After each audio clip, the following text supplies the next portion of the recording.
അല്ലാഹു തആല നമ്മളെ ഉണർത്തുകയാണ്. ഞാൻ നിങ്ങൾക്ക് തന്ന നിഅമത്തുകളില്ലയോ,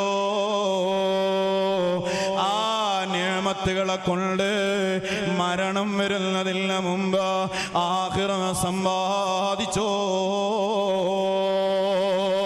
ഇന്നല്ലെങ്കിൽ നാളെ നമ്മളുടെ സമീപത്ത് അസ്റായീൽ വരും, യാതൊരു സംശയവും ഇല്ല.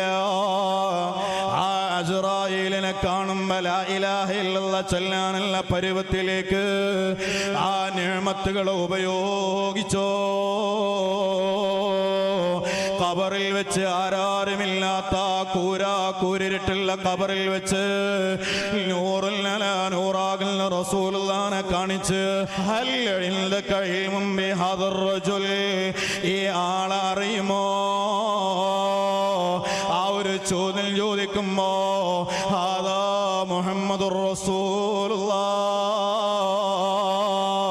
അങ്ങനെ പറയാൻ പറ്റുന്ന അവസ്ഥയിലേക്ക് നിനക്ക് അല്ലാഹു തന്ന നിഅമത്തുകളെ കൊണ്ട് നീ അമൽ ചെയ്തോ, അതിനെ ഉപയോഗിച്ചോ. അല്ലാഹു തന്ന സമ്പത്ത്, ആ സമ്പത്ത് കൊണ്ട് അല്ലാഹനെ മറന്ന് അടിച്ചു പൊളിച്ചിങ്ങനെ ജീവിക്കുക, ഇതല്ല വേണ്ടത്.